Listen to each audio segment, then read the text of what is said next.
As a founder of the master degree program on media communications in 2012, I need to say that this event is for us really very special because we're celebrating our 5th anniversary.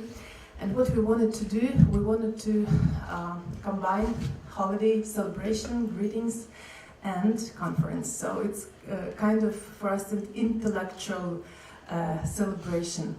So we have 2 days for exchanging our thoughts, our minds, our thoughts about trends and events in media communication sphere. And it's my great pleasure to welcome for this conference our guests from abroad, but also our guests from all over Ukraine, different media experts, media criticists, media experts in virtual reality, but also our graduate students who join us here for the conference. And that's our also a great proud that many of our graduate students became great specialist professionals in this sphere. And tomorrow you'll hear the discussion dedicated to the future of media and communications, and you'll have a chance to hear it. So you are very welcome for this conference. Please feel free to exchange your thoughts, feel free to approach our guests, feel free to enjoy this intellectual holiday. And now it's my great honor and pleasure to introduce you our first speaker for the conference, who is a keynote speaker, our guest from Berlin, from Germany, who is a very famous film director, author of the film documentary entitled Ходорковський. That was the film sensation of the 61st Berlin Film Festival. But also he is a media expert in VR. That's a trend now in the sphere. He is Kirill Tуші, and the floor is yours. Welcome. Thank you very much. Good morning. Thank you for inviting me to Lviv. I've never been here. I've been often, or quite often, to Kiev and other smaller cities around Kiev, and I would like to maybe change my round a bit, because now I see the focus here is rather also on the human and understanding side than on the technological side. But maybe I would like to show you why I'm where I'm at right now. That what I'm doing, what I did in the last time, and what we can do next. But I think I did not know that the whole thing is there, not there. So I need. Is this my remote or your remote? Okay, we'll check.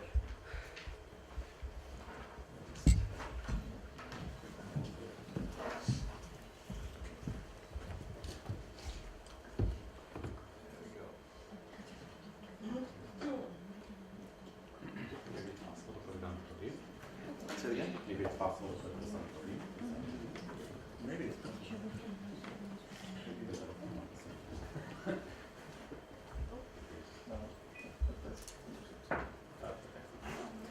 Thank you. So kind for thinking.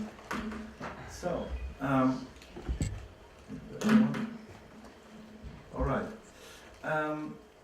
Okay, my background is I studied film history and philosophy and German literature in Frankfurt, and come from a '68 hippie family, very politicized, very anti-establishment, I would say so. And all of my friends, I mean, most of my friends either became artists or lawyers. Lawyers to be against those laissez-faire hippie parents, and artists to do something different than politicized activism. And I went first into the art direction, like books, theater. That was my big passion. And Kafka was was a big first love, where kind of like specialized on. And then I did in the film. Then I studied, and I went into theater, which was great, because it was with people, but it was also very patriarch, because you have only one director and one thing. And I thought the freedom would be filmed. Then I went to Ludwigsburg to study film, and made also a Kafka adaptation, which was invited in 1996 actually, to Kiev, which was a very strong impression because my background, my great-grandfather is from, so I have a Slavic background. Ilya Kirill is my real name, my real first two names, and I was happy to see some. I mean, almost every church was called Kirill in Kiev when I was there in 1996. So I did music videos. I finished the film school with a short film, or then the music videos, advertisement, and my first long fiction film, The Roku, from Berlin to Morocco, a friendship story, which was invited to an oil town in East Russia, in Khanty-Mansiysk. There I heard about Ходорковський and wanted to make a fiction film because it was such a big drama that, oh yeah, I'm here, oh, sorry, it's small. It was such a big drama, I thought that's more like a Greek drama. I want to do something like a fiction film. I wrote a script, treatment first, came back to Moscow and found out that all my fantasy about Ходорковський and this fight against Putin was very kitschy, yeah, because it was just kitschy, like underdog against the big guy. And the reality was much more complex. And then after more research, I decided to not make a fiction film about Ходорковський, but make a documentary, because reality is much more complex than at that moment. I still believe that. Then I did the film, and after like 10 years of fiction, I did another 10 years of documentary filmmaking. I did a second film after Ходорковський came out. I did also a film about whistleblower and hacker, because I wanted to, again, do a fiction film about Julian Assange, because I'm attracted to ambivalent figures, yeah? And Assange also, like Ходорковський, is a very ambivalent character. But then, suddenly, when we finished also the script, which was like a chamber play in the embassy, in the Ecuadorian embassy in England, in London, our financiation collapsed because the great actor Cumberbatch got cast away by a DreamWorks company to make a film, and it was a big flop because the character who you could identify with was not Assange, but his second in command. That was not very dramatic, so the big flop, and since the flop of a 50 million film, we couldn't finance our film. So again, I made out of my fiction research a documentary film about whistleblower, hacker, whistleblower from MI6, NSA, and the hacker who tried to do something knowing that if they get caught, they lose their life, or at least their job or their family. So, and now, since 3 years, 3 years ago, I was invited to Hong Kong and had a kind of like a residency in Hong Kong to make a fiction film. 90% was documentary research, but 10% was fiction. A fiction film about the immortals, about scientists who prolong life, yeah, because everything, when you have everything, like I know some Russian billionaires who, or some other people, or Google paid $1 billion for a company to extend life. So, because if you have everything, what you don't have is immortality. And I thought it was so crazy, the idea, I have to do a documentary, but then we made a fiction script out of it. So this time it went around. But in Hong Kong, I came in touch with virtual reality for the first time 3 years ago, with multisensory and multiplayer VR. I want to ask you also on which level you are of knowledge, because it was so bizarre to be in a place which is not present, which is not on this earth. It also it has some theological aspects, because you're in an unknown, non-worldly space, but due to the fact you have someone with you, a witness, the unknown gets more known, or the uncharted territory, you feel not alone when you're together. And this feeling of having a social experience with someone else in an impossible place was phenomenal to me, and so it changed completely my life. But before I go on, and I want to ask you also what your level of knowledge is, because we have 360 video, which is really great for journalists, documentary filmmakers, which is like, when you film it, you have a sphere, you can X, Y, Z, you can turn around, and it's a threat also for directors because they lose control. You can turn around and look where you want, which is not true because as a good director you have to lead the glance and audios as well. And I'm not doing that. At the moment we are doing walkable films, which is rather not filmed but created, where you can walk around and walk freely in spaces with others, which are not real. That's a big difference and technologically big thing. But to give you the biggest contrast possible, I show you a short clip from Ходорковський and then a short clip of our prototype of the walkable film. С того, чтобы идти на выборы, этим не завершается процесс построения гражданского общества. Putin unglaublich hart und emotional. Если бы Ходорковский испугался сразу или сделал вид, что испугался, то, наверное, все бы прекратилось.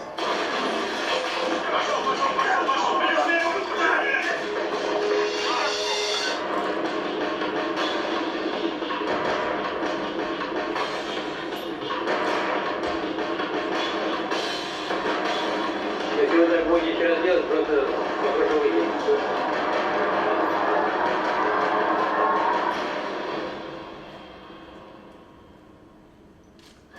Die Vorstellung, da gibt es die Menschenrechte und die setzen wir jetzt durch, egal was da kommt, ist natürlich abwegig. So funktioniert die Welt nicht.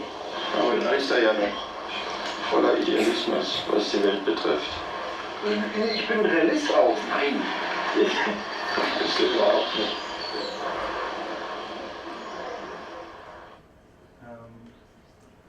So this is, it took 5 years of my life.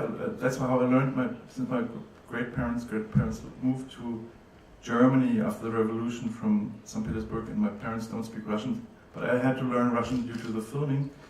It took me 5 years after Ходорковський came free. I made another 90-minute film about how he deals with the freedom. That's why I was in Kiev also shortly after Maidan in 2014 at a Russian-Ukrainian conference, which was super interesting. Anyway, now I'm doing this.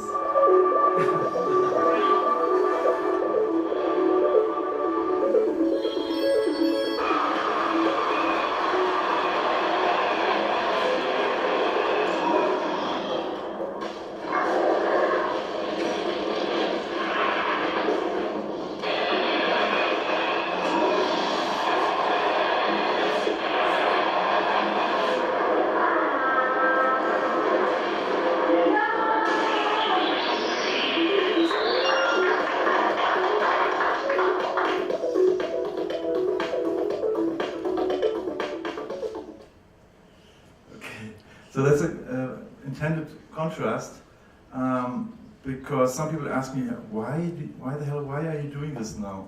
Didn't you tell me that you want to do a sabbatical and go in the woods and just look at flowers and think what life is about? And now you're doing this weird, a lot of technology and a lot of computers.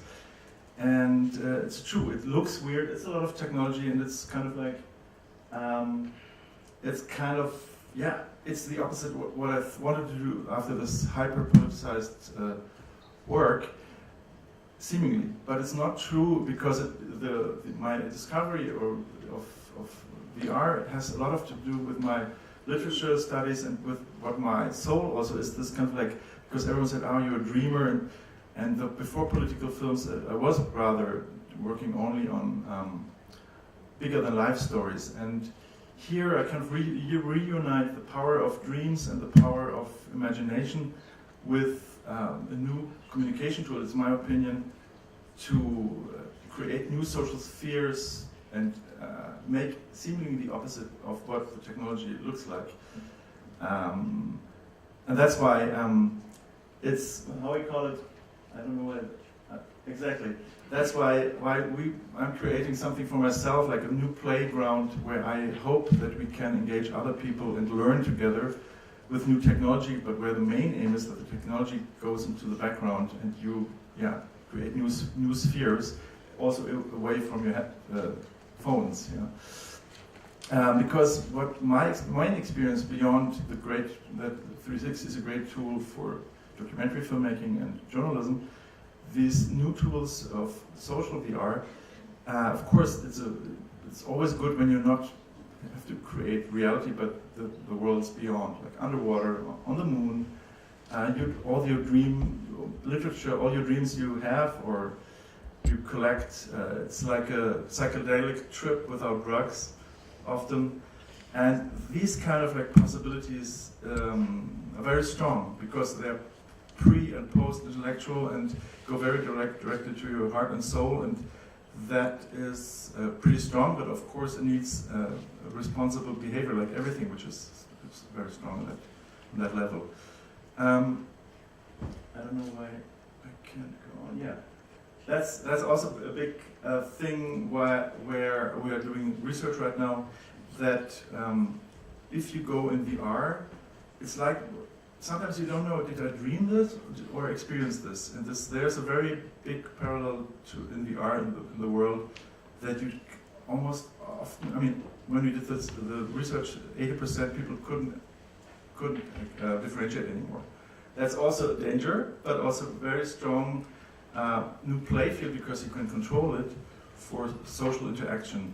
And that's why I'm working with neuroscience professors and therapists as well together. It's not only entertainment.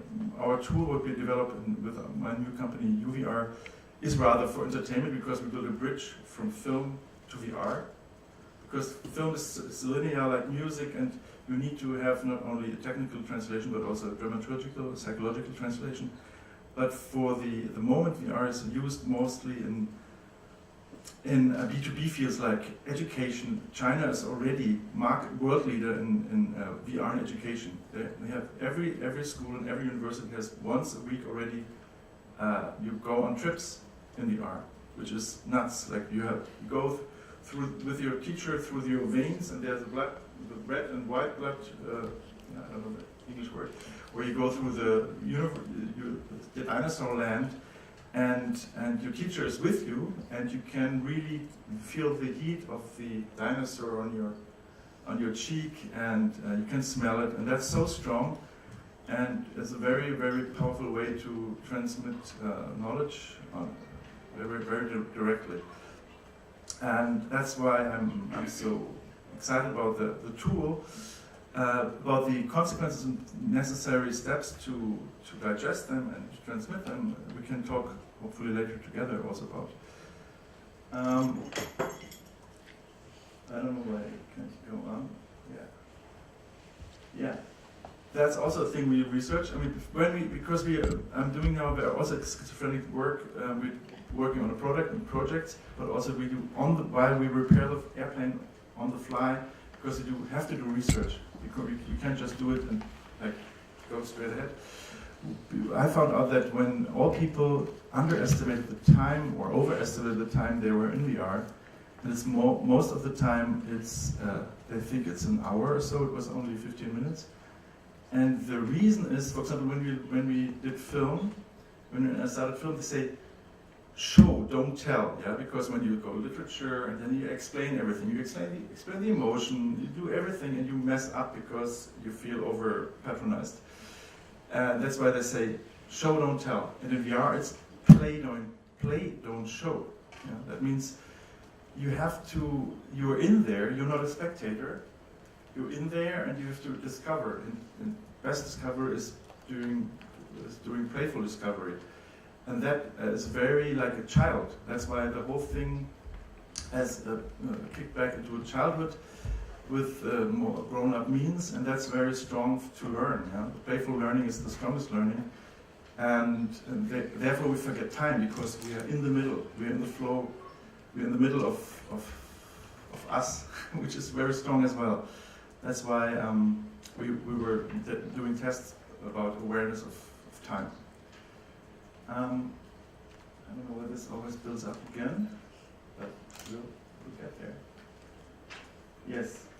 Also, what can, I mean, I'm not talking about fake news or something, but in general, but can we believe our life? Yeah, I mean, that's, again, also not an ethical, but also it's a very spiritual question in these days where technology is faster than our own growing of wisdom, this is super crucial to think about that.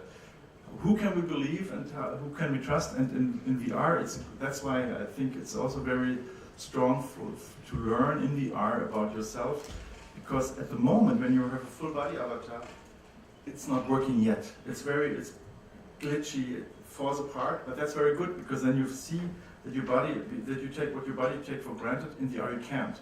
So you have to work very hard to get close to realism, but it still falls apart. So the learning curve is very high.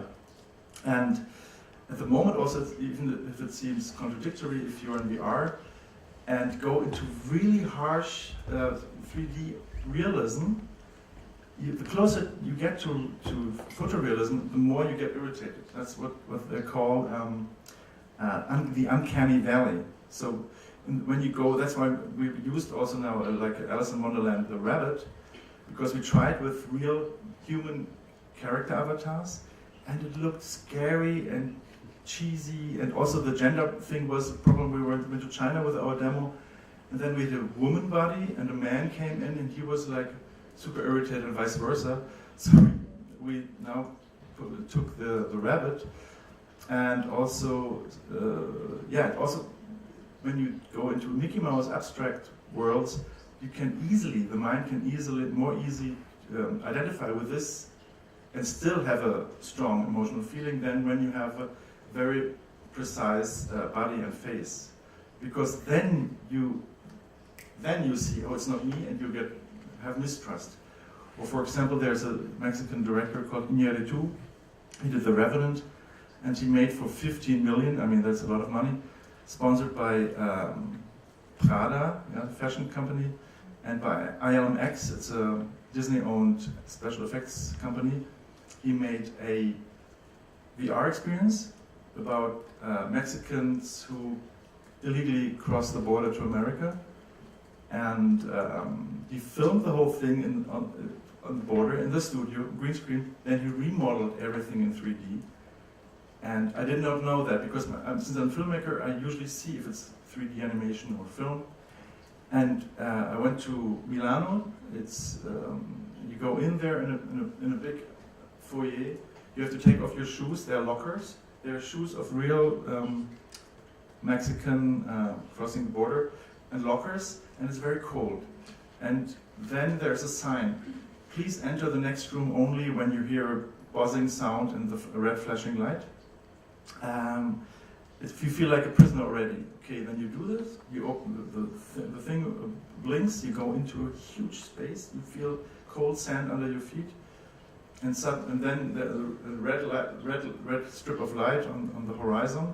Then someone puts on you the goggles, and you're in the morning Mexican border. And then I see a group approaching me, and I wasn't sure if it's 3D animation or real. So it's very strong, very fine animation.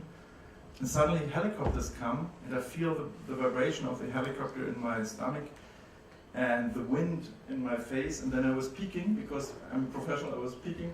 It was two huge ventilators, and around me, like man-high bass reflex boxes. So it was super intense for my body. But then the wake-up call was what I said about Uncanny Valley. I looked at them, and they looked like puppets, because it was super. They had 15 million. They had the finest animation, super high poly, but because it wasn't 100% and something was not 100%, I felt kind of like this. The emotional connection was broken immediately when I got closer. Then what was a fun thing or interesting thing, what the message of the director was, I tried to stop the guys out of the helicopter. Guys with guns came and went to the pregnant woman, to the child, to the old man, and said, get down, and also to try to stop them. They walked through me. So in VR, in 360 video, but also in walkable film VR, you always have to decide as a director which position has the guest. We say guest, or participant. Is it like a fly on the wall, participant invisible, or are you part of the game? Are you part of the play? Are you part of the film? And here, I tried to stop the guys with the guns. They just walked through me. And then I looked at me. I didn't have a body because it's always we work with full body avatars because when you're you're more inside. I didn't have a body, but I had a shadow on the sand, which was interesting. I was like a ghost, as a guest, as a ghost. And then I tried to stop them. Okay, I couldn't stop them. I was not there, seemingly. Then I put my head in one of their bodies of the Mexicans, and I saw a heart, and I heard a heart beating. And I did the same with the guys with the guns. They also had a heart. So that's the moral message, which was good, but also a bit straight to the face. Then suddenly was an intermission, surreal scene with little lead-like creatures on a table. I didn't understand that. Then I was back, and the guys with the guns and the Mexicans, and suddenly one of the guys with the gun pointed the gun at me. I tried to move away, and he followed me. So around 10 seconds before the whole thing was finished, my role was changed from spectator invisible to visible. And then I had really goosebumps, and that's why I'm saying this. That was the power of VR, was the multisensory thing, and that the swapping of the role. And the weakness where we can work with, we have to work with and deal with, is the uncanny valley, that if you go too much into realism, you are offended. And the theory is that, of course, we are trained for 100,000 years to see very distant, is this an enemy or a friend? And we are very fast in seeing, are you human, are you an animal, are you something where I have to be afraid of? And due to the fact, if it's the Mickey Mouse, we can abstract, but if it's close to a human, oh, it's some monster who wants to disguise as a human and wants to kill us, something like that, so we are like this. It's more like a impulse to flee. And that's, I mean, in our lifetime, we will not recognize the difference anymore, I guarantee you. And this would be very interesting for us to this is the next thing also, how we deal with avatars and AI which look like us. This will be a nice challenge for us and the next generation. Yeah, I don't know what it is. Yeah, body integrity, that's also super interesting. I mean, those friends who said, hey, why do we do this technical thing? And so, why don't you go to the woods? I do that. I do still see the difference between virtual worlds, and I love turning off the phone if I'm able to after 7 p.m. Or I've even bought a very cheap phone without SMS and without internet to swap it after 7 p.m. So, but that's, everyone else has to find ways for your mind integrity. But body integrity in VR is super important as well, and that's where you know and learn a lot about the relationship between your body and your soul, because it doesn't work yet. This bunny, which we tried the full body avatar, that you can go to an abyss and look down. One of the chapters is in a 33rd floor of a high rise in New York City, and then a monster comes, this one, and destroys the house half, and then you look down into the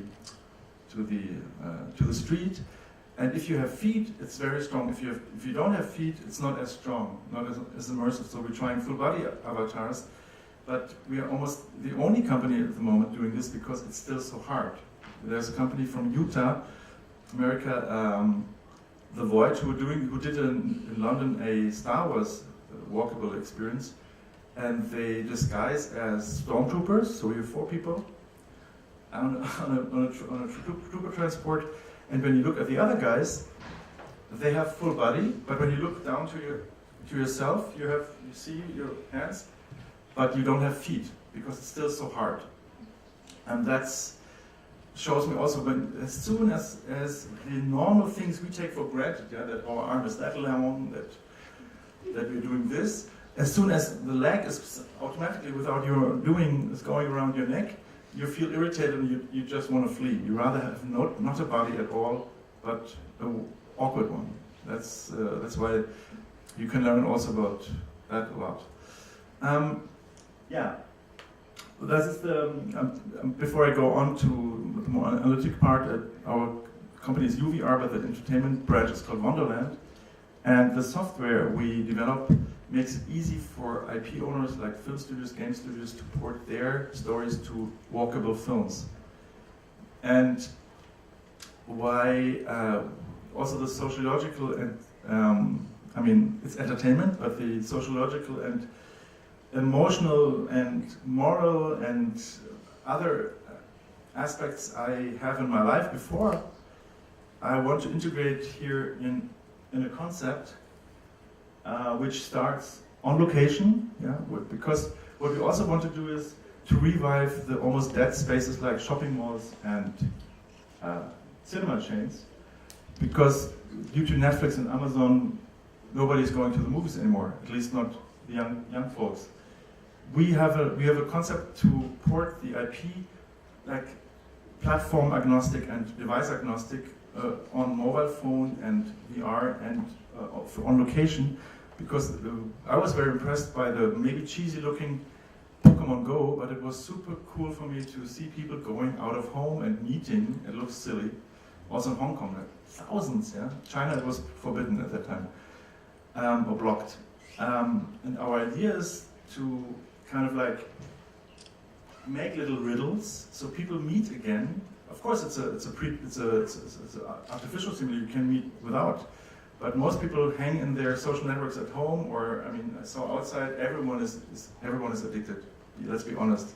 Everyone is addicted. Even 5-year-olds are super glued to cell phone, to smartphones. This is super important to do something which kind of like, that's our hope and that's what we want to create. To recreate and stimulate social action, interaction. And even if it sounds self-destructing, we plan also certain experiences where you have to turn off your phone in order to reach a certain goal in the game. And of course, I'm learning a lot from game designers, computer game designers, and play theory people to do so. And the idea is that you start a little adventure, and this is the rabbit again. Is just a symbol. It can be education, it can be therapy, it can be meditation. You start your experience at home, either with your phone, because everyone has now phones with an AR capability. That means you can do that very reduced. In 2 years, Apple will come out with an AR, VR glasses, but this is really in development. Then you can tweak your avatar, and again, it's just an example. And tell you, and then you meet your friends on location with heat and wind and all the effects which you cannot have at home. Oh, this is too quick. So this is a picture which is, it's not possible, yeah. But I think, imagine you can, if you're a witness, and you go in a place like this of Escher, you can't even walk up the stairs. And due to the fact that you have a witness, it gets believable and stronger. And that's what we are aiming at, to create worlds which are not possible, but when you go there together, and everything what we do, you can touch. Everything in reach of your hands. I did not say this, we work a lot with haptics. You'll be able to touch in that way and smell. That way you can, the immersion is even higher. What we have to fight against it is, of course, I don't know if I would like to ask you then, at the moment, 99% is single-player VR and not multiplayer. We're working only on social and multiplayer VR. And at the moment, the vision of VR is rather, and I would like to talk to you about that too, is rather dystopic. Yeah, people think about that, yeah, like a heroin addict. And of course, due to this scandal with this mister, we're all, at least now, a bit sensible about our data, maybe.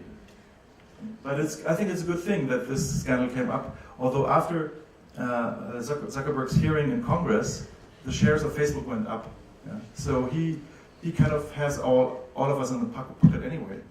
And it showed also about our own knowledge about the whole thing. Yeah, well-paid guys in Congress did not know what it means, the social media, and what the business model of social media is. They did not know.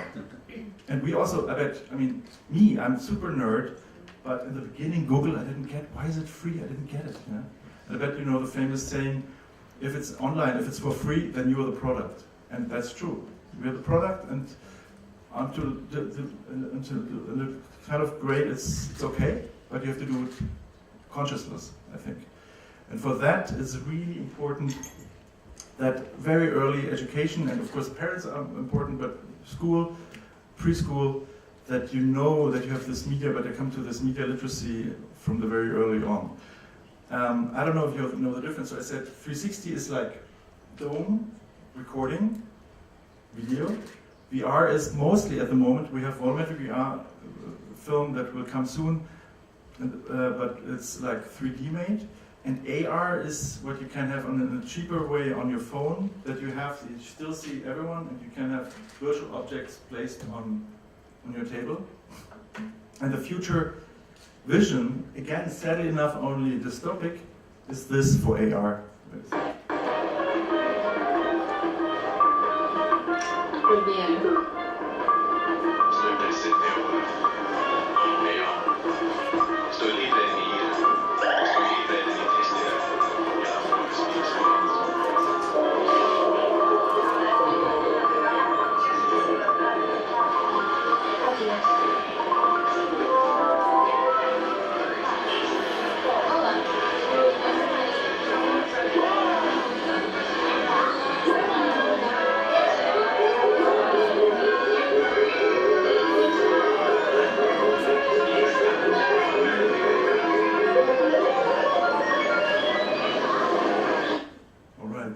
So this guy has a very good job now since this last winter at a company called V Motion who do hand tracking,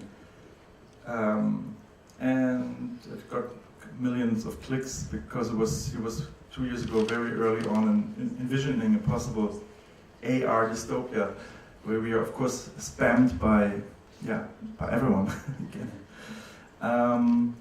and I think it might turn out that we will live like this. But we can do something about it, that we can choose something. Maybe the race is over and we are definitely lost, and Google and Amazon and Apple have pocketed us, and governments are not necessary. Like, I don't know if you know the book, The Circle, how a company substitutes a government, because government is slow and not alert and not agile, which is true. And companies, I mean, that's why I have this ambivalence also towards Zuckerberg, because he's super agile, but he's also super cynical, because he has this, the only aim for Facebook was growing. Now he has 2 billion people in his pocket, and he just said in Europe, in the parliament, yeah, we are not there yet, but we will employ another 10,000 people for data security, for your personal security. So another 10,000, which government can employ 20,000 people for your personal data? No, none. So in that sense, he is super smart. He says, "Oh, I'm guilty. Let's go on." I have no answer to that, but it's a challenge where we have put much more energy and work in than now. And the wake-up call is there, and it's really good. So this is what we're developing now, and it fills me with big joy. And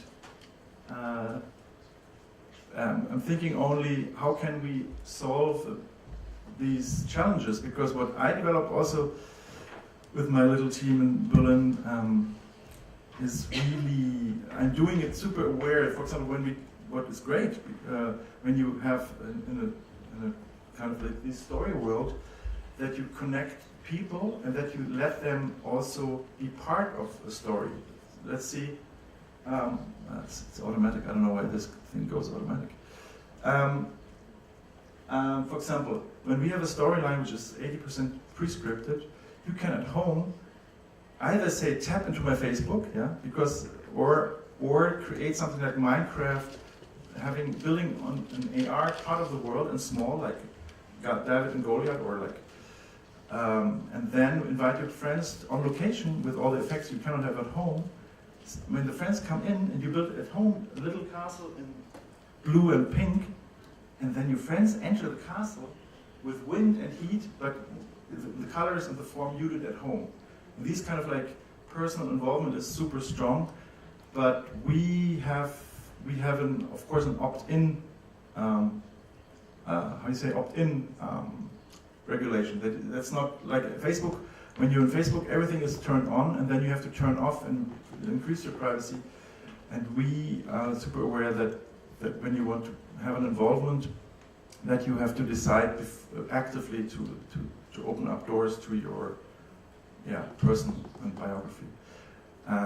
And the other thing is, for example, eye tracking. We experiment, at least because it's not there yet. With eye tracking, you can look at at people, and you can. It's more technical that because the resolution is so low still. It's called foveated rendering.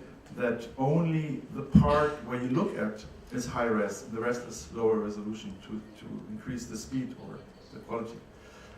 But if you look at it from the data security and personal right standpoint, everything is a pitfall where you can crash. But I think this is important to do it very consciously because the guys in Silicon Valley will do it anyway. Also, I went to San Francisco and I asked them, are you talking or are you thinking about the consequences of your doings, of your AI research? And they say, well, if we do this, the competitor will just go past us. Yeah?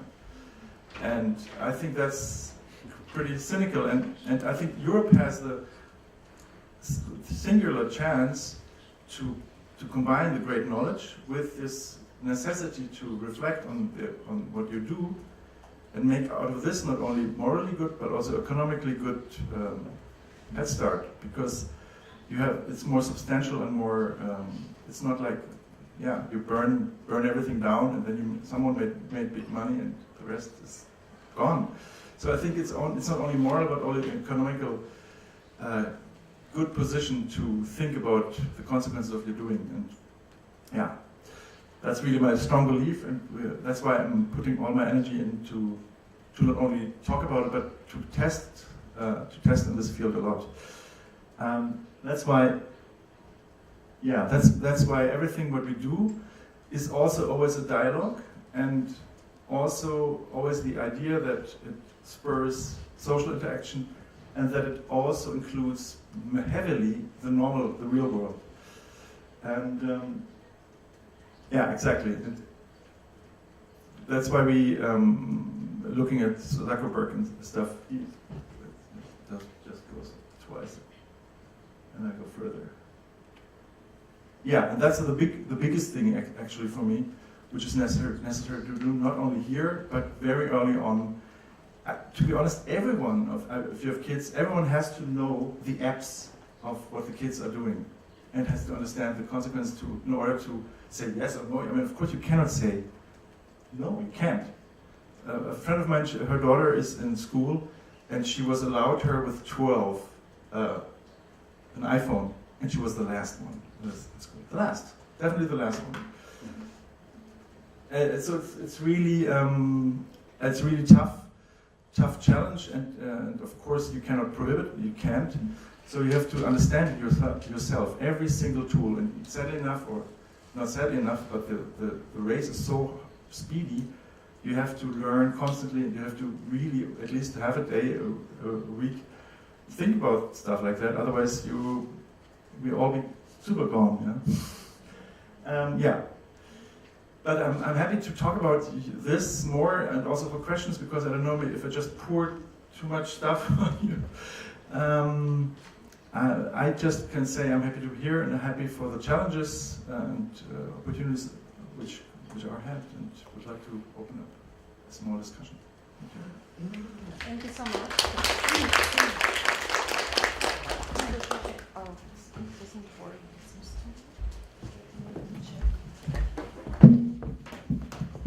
Mr. Tуші, thank you for your keynote speech.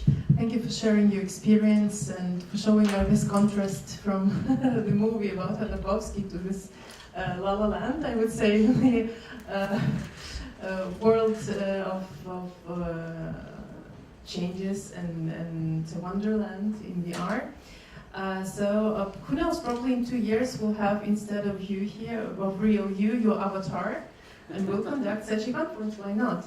So do we have questions right now from the audience here in the first one? I think we'll have 10 more minutes for questions and answers, and we'll postpone the next speaker. Thanks. Hi, thank you very much for your presentation. My name is Elena Churanova. I'm a media expert at the Institute of Mass Information and StopFake.org. I'm a fact checker too. And I'm listening to a lecture. I saw that propaganda also could use this VR technology as well. And actually we have this story with Pokemon Go, when actually the Troll Factory in Russia, they use this tool to spread also different false stories and narratives. So I'm aware about it, and maybe you have some thoughts how we could fight with it, could fight with when this technology will be used by propaganda.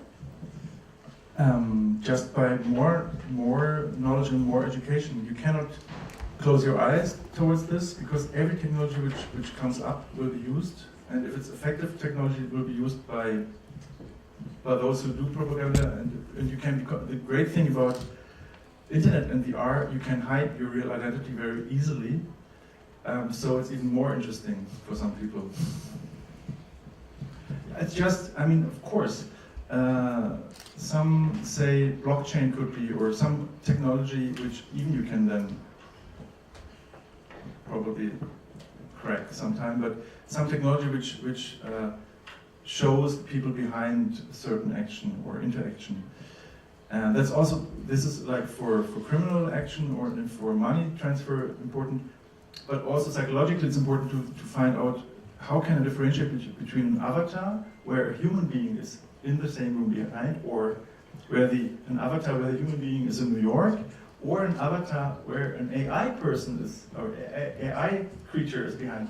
How can we differentiate that? And it will be, I think you heard that Google had a kind of like the assistant you can call and let the AI call someone to make an appointment for your hairdresser. And the person in the hairdressing shop couldn't differentiate anymore if that, she didn't check it that it was AI. And that's already, I mean, they did it, it's already there. So, and that will be scary if someone calls you and you don't know if it's human because the voice is so natural. And they include M's and like and they speak fast like me and with a little, so it's very human. And that's presence, that's not future. So but to your question, I don't know, it's just like the legislative, like lawmaker, too slow, sadly enough, too slow. And we have to do it ourselves. We have to, and I think education is super important. And parents, we have to do it ourselves. The state will be too slow for these actions.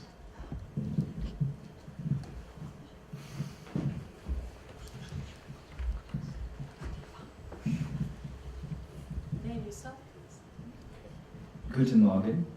Ich heiße Waldemar. Hello. Yes, I'm learning new media at Lviv University, and my question is: how will immersive movie theater will look like, and how will it function? Thank you. Yeah, there are a lot of tests. That's really my topic at the moment because I'm trying to convince big cinema chains to open up their mind to do something because they're really on a crisis, and they earn not only money with selling popcorn and Coke. There are two ways. Some people propose that you're sitting here, everyone has glasses, and the 360 films are synchronized. They're proposing this. There are several competitors who do this. I don't believe in this solution. I'd rather sit with you here and watch a normal film because you can really also make really bad documentaries in 360. It doesn't matter. The technology is just technology, and it's not automatically immersive or good or doesn't create empathy automatically only because it's a 360 camera. What we propose is, that's why I say expandable story world, that you can start an adventure at home. The moment when you go to the movie theater, there's already tables with touchscreen where you can, of course people will get fired, but they will get fired anyway, where you can get your ticket, where you can order your Coke, and where you can communicate like small games with the people in the VR. Because at the moment there's still a restriction on the people on stage in VR. Like we have 4 people, 8 is possible, 20 in free roaming large scale is also possible, but not 400 like in a cinema theater. So our idea is to increase the social interaction outside of, I mean, like in the foyer, because it's anyway huge, like on an airport. We would compartmentalize it, make it smaller, it's empty. And that you sit, you drink, meet with people, talk, and have little games that when for example, 4 people are in VR in a strange science fiction landscape, people outside can help them or hinder them on their venture, and then swap the sides.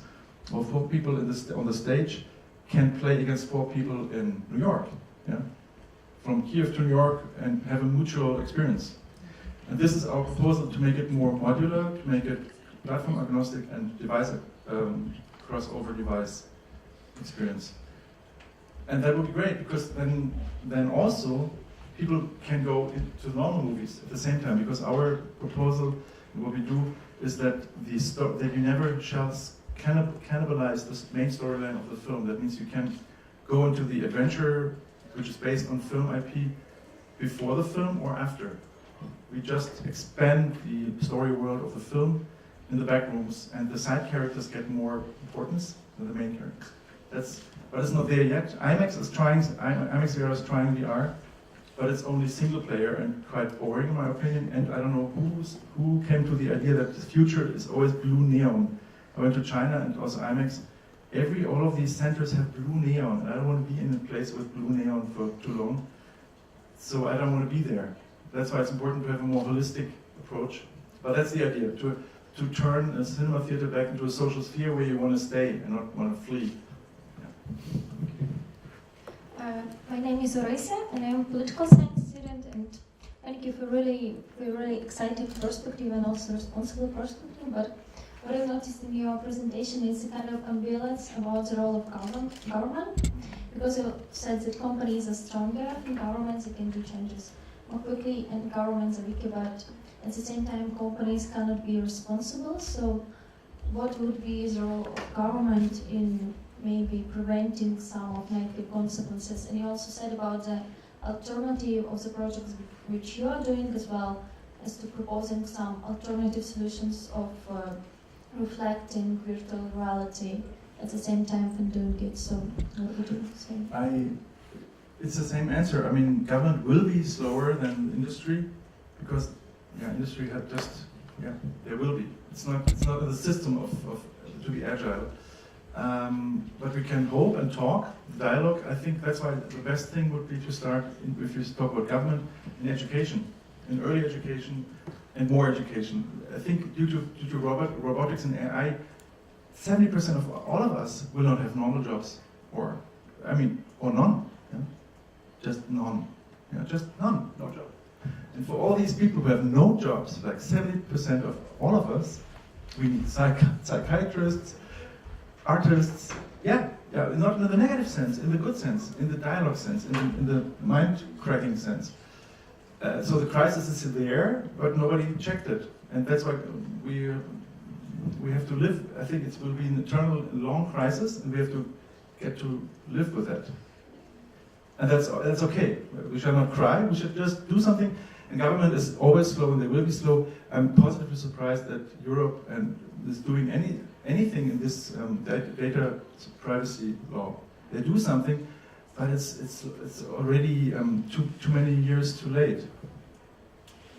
I'm not against government, but for example, when I was in China and I saw this, and you know that it's controlled socialist capitalism. The data security law is nothing. Every hotel has eye and face tracking. You're tracked. Everyone is tracked. You have social credits. So it's like the dystopia, living dystopia. But I love China also because of the people. Yeah. So it's again ambivalent. Yeah. But they have the side effects of this is super dynamic business and super dynamic, interesting ways of learning. When I came to the German government with the idea of implementing VR for learning, they were kind of like, they didn't react first, then they had wrong tools, then they were embarrassed that they didn't know how to turn on a computer. So the people in government are like that because they're not educated, because it's the other generation. And so that's bad. Yeah? And that's why I'm happy that all the faculty and teachers are here so young. to get something moving. Yeah.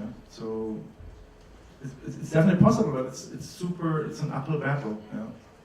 So and that's like you shall not try. Yeah. So one has to try with the government.